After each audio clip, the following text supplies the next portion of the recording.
저희 아들놈한테도 한번 읽어봐라 라고 얘기를 했어요.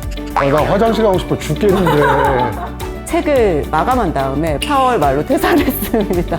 내가 새로운 도전을 하려면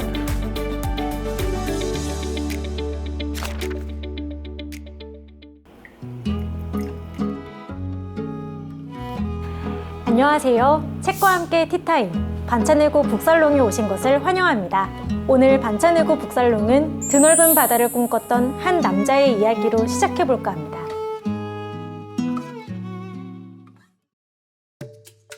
(1957년의) 어느 날 부산 수산대학교에 다니던 젊은 대학생이 신문을 보다가 깜짝 놀랄 기사를 발견합니다. 그건 바로 국내 첫 원양어선의 출항 소식이었는데요. 얼마 후 그 학생은 신문에 나온 회사를 수소문에 찾아가 이렇게 말합니다. 배에만 태워주신다면 무보수로 일하겠습니다. 베테랑 선원도 버티기 어렵다는 원양어선에 폐기 하나로 올라탄 이 학생은 1958년 선원 18명과 함께 첫 출항을 하게 되고요. 그 후 11년 만에 배 한 척과 직원 2명을 데리고 수산회사를 창업합니다. 그리고 이 회사는 이후 국내를 넘어 세계적인 규모의 기업으로 성장하게 되죠. 더 넓은 바다를 꿈꾼 끝에 도전으로 그 꿈을 현실로 만든 한 남자의 인생. 바로 동원그룹 창업자 김재철 명예회장의 이야기인데요. 그래서 오늘은 이 책이 만들어지기까지 중요한 역할을 해주셨던 두 분을 모시고 이야기를 나눠보려고 합니다. 어서 오세요. 안녕하세요. 안녕하세요. 안녕하세요. 김재철 명예회장님의 이야기를 한 권의 책으로 정리해주신 한경비즈니스 김용준 국장님이십니다. 안녕하세요. 안녕하세요. 이번 책을 정리한 한경비즈니스 김용준입니다. 그리고 이 책을 기획부터 편집까지 총괄을 해주셨던 고아라 편집장님이십니다. 안녕하세요. 안녕하세요. 네, 저는 편집자 고아라입니다. 반갑습니다. 동원그룹 외부인을 좀 이렇게 초대를 해가지고 진행을 하는 건 처음인데 영광입니다. 소감이 어떠신가요? 영광입니다. 이하 증문. 네. 제가 영광입니다. 네. 먼 길을 해주신 거 너무 감사하다는 의미로 제가 또 드립 커피를 준비를 했습니다. 엄청나게 감사합니다. 네. 본격적으로 토크를 한번 시작을 해보도록 하겠습니다. 오프닝에서 한번 제가 이야기를 했었었는데 1958년에 저희 김재철 명예회장님이 국내 첫 원양어선 지나모에 무보수 실습생으로 탑승한 이야기. 이게 사실 보통 용기로 할 수 있는 일이 아니잖아요. 그 젊은 나이에 편안하게 놓여져 있는 길을 놔두고 그 배를 탈 수 있는 용기의 그 근원은 사실 저희가 책을 정리하면서도 밝혀내지 못한 미스테리로 남아있는 게 사실이에요. 그게 아마 그 모든 김재철 회장님에 관련된 책의 앞부분에 그 얘기가 나오는 이유가 그런 용기와 모험이 없으면 아무것도 이룰 수 없다는 거를 스스로 보여주신 것 때문이 아닐까 이런 생각이 좀 들더라고요. 책을 보시는 분들은 전부 다 알고 계시겠지만 농업고등학교에서 되게 우수한 성적을 또 받으시고 서울대학교를 진학이 확정이 되어 있는 상태에서 부산 수산대학교를 가셨다. 이 일화가 엄청 유명하잖아요. 솔직히 왜 굳이? 라고 생각했던 게 사실인 것 같고요. 근데 이제 책을 보면 이해를 하게 되는데 이 바다라는 단어보다는 새로운 길이라는 단어에 이제 소위 꽂히셨던 것 같고 그것이 이제 본인이 직접 선택할 수 있는 최초의 길이었다라는 말씀을 이제 하셨잖아요. 만약에 김재철 회장님이 서울대를 갔으면 우리나라의 바다의 의미가 달라졌을 거예요. 우리의 바다 영토는 아마 굉장히 좁아져 있지 않았을까? 저는 뭐 그런 생각이 좀 들었어요.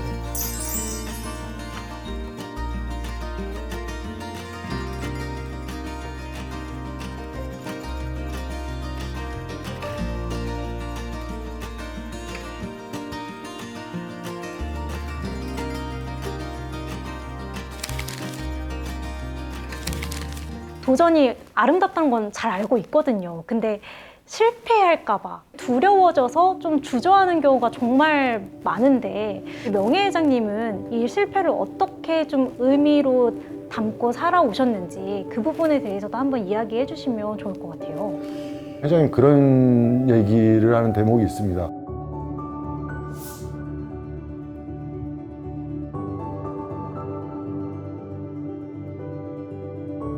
내가 새로운 도전을 하려면 최소한의 자기의 무언가를 갖춰야 한다는 게 첫 번째고, 두 번째, 그렇게 해서 새로운 꿈을 향해서 가서 그 도전이 실패한다고 느껴질 때는 좌고우면하지 말고 빨리 발을 빼라. 이런 게 회장님의 메시지였던 것 같아요. 결국에 이 책은 도전의 진정한 가치를 이야기하는 것 같아요. 한 번도 편한 길을 선택한 적이 없으셨잖아요.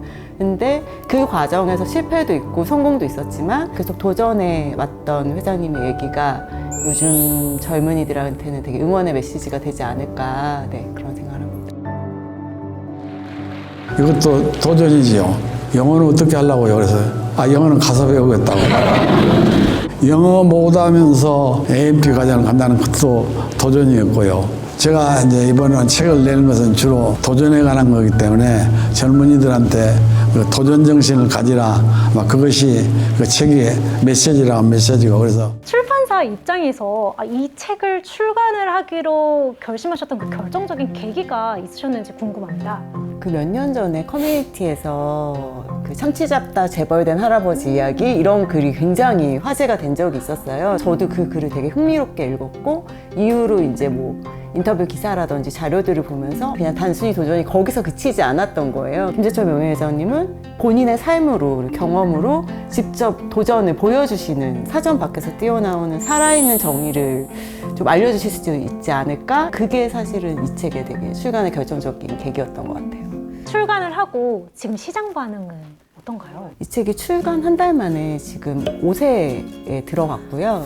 한 10,000부 넘게 제작이 된 거라서 사실 굉장히 좋은 반응을 얻고 있다고 보시면 될 것 같습니다. 작년부터 책을 준비를 하셨던 거잖아요. 명예회장님 그리고 편집장님과 국장님 이렇게 세 분이서 책을 준비하시면서 좀 특별한 게 기억 남으신 에피소드가 있으신가요? 저희가 이제 여러 번 뵙는 와중에 이제 MZ 젊은 친구들하고 같이 명예회장님하고 뵌 적이 몇 번 있어요. 사실은 저희는 이제 명예회장님 체력을 걱정한 거죠. 네, 그게 정말 연세가 많으시니까. 그러니까 많으시니까 한 2시간 정도로 적당하게 컨디션 이렇게 보면서 하자라고 했는데 결국 시작을 하고 나니 저희가 다 지쳤는데 명예회장님만 가장 쌩쌩하신 거예요. 그래서 더 하자 그랬지. 나 화장실 가고 싶어 죽겠는데.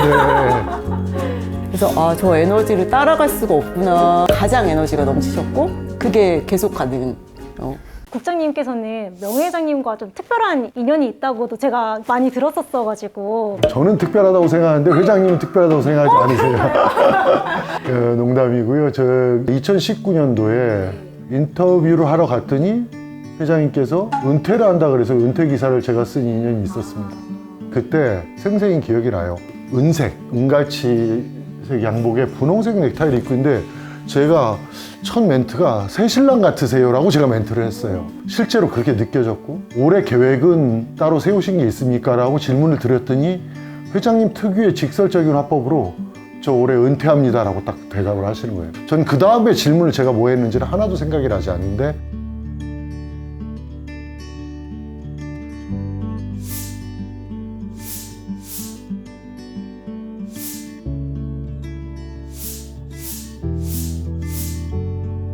기억나시는 댓글 좀 몇 개 있으신가요? 동원 그룹에서 같이 일을 했던 분인 듯해요. 같이 일해봤는데 진짜 훌륭하셨습니다. 존경할 만한 분입니다. 이런 댓글이 주류를 이루었던 것 같고 전 그래서 그 글을 쓴 보람이 있었습니다. 이거는 좀 제가 개인적으로 궁금해서 여쭤보는 건데 독자 입장으로 좀 읽었었을 때 내 인생에 적용하면 좋을 것 같다라고 생각되거나 이 부분은 정말 좋더라라고 하시는 구절이 하나씩 있다면 좀 한번 이제 책에서 직접 읽어봐 주실 수 있으실까요? 자칫하면 파도에 휩쓸려 죽었을 것을 덤으로 한 번 더 사는 인생 당당하고 떳떳하게 살다 가자. 구질구질하지 않게 사는 거야. 죽음의 앞에까지 갔던 사람만이 느낄 수 있었던 뭐라 그랬지? 삶의 지표? 그런 삶의 애티튜드가 있었기 때문에 기자 생활 25년 했지만 댓글이 욕이 굉장히 많이 달려요. 근데 동원 기사에는 특히 김재철 회장님 기사에는 그런 댓글이 달리지 않는 이유이기도 하지 않은가. 제가 최근에 회장님 이 얘기를 갖고 칼럼을 썼는데 태풍이 몰아치면 선원들은 파도를 보는 게 아니라 선장의 얼굴을 바라본다라는 대목을 한 줄 넣었는데 댓글이 하나 붙었는데 제가 오늘 마음이 좀 짠했습니다. 얼마 전에 실직한 가장인데 가족들이 나의 얼굴을 보는 것을 제가 잊고 있었습니다. 반성합니다. 이런 댓글이 달려있는 걸 보고 저는 그래서 그 말이 가장 요즘 시대에 누군가에게라도 필요한 말이 아닐까 이래서 저는 가장 인상적이었습니다. 바다는 내가 모르던 세상이었고 그야말로 새로운 길이었다. 세상이 정해놓은 정답보다는 내가 답을 만들 수 있는 곳을 택하고 싶다는 생각이 들었다.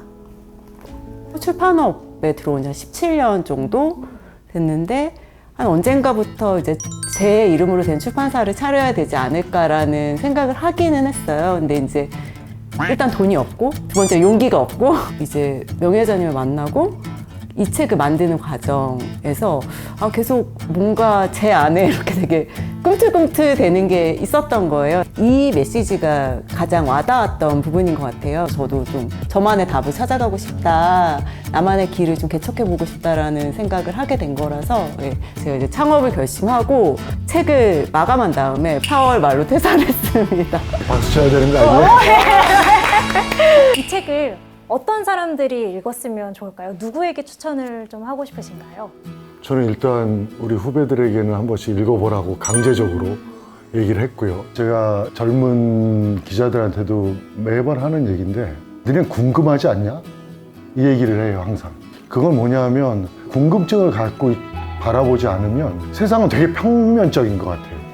근데 회장님의 삶을 이렇게 보면 엄청나게 궁금한 게 많으셨을 것 같아요. 슬펐던 것도 있었어요. 지금도 궁금한 게 많으셔서 잠을 못 주무신다 그러더라고요. 우리 애들 잘 자거든요. 그래서 꿈이 없다고 얘기하는 사람들, 나는 내 꿈이 뭔지 모르겠다라고 하는 저희 아들놈한테도 한번 읽어봐라 라고 얘기를 했어요. 편집장님은 어떠세요? 처음에 생각할 때는 그냥 요즘 되게 약간 포기라든지 이런 데 되게 익숙한 젊은 친구들이라고 되게 막연하게 생각했었는데 젊진 않지만 그 포기와 안주에 익숙한 사람의 저도 되게 포함이 되더라고요. 그렇게 뭔가 이제 나는 도전하기 너무 늦었다? 라고 생각하는 사람들에게 이 책을 꼭 추천하고 싶다. 알겠습니다. 네. 오늘 이 책에 대해서 두 분을 모시고 이야기를 또 해보니까 인생을 살면서 만나는 그 수많은 파도들이 피하고 무섭고 이런 존재보다는 가끔은 좀 서퍼처럼 설렐 수도 있지 않을까라는 생각이 들었어요. 독자분들이 이 책을 읽고서는 좀 즐겁게 자신의 인생을 항해를 하시면 좋지 않을까라는 생각이 좀 들었습니다. 오늘 시간 내주셔서 너무 감사합니다. 감사합니다. 오늘 반찬을고 왔어요의 구독자 이벤트는 MC 희지와 함께합니다. 혹시 여러분도 인생의 파도를 넘어보신 적이 있으신가요? 그렇다면 여러분만의 파도를 넘는 방법은 무엇이었나요? 소중한 경험담을 남겨주신 분들께는 추첨을 통해 선물을 드립니다.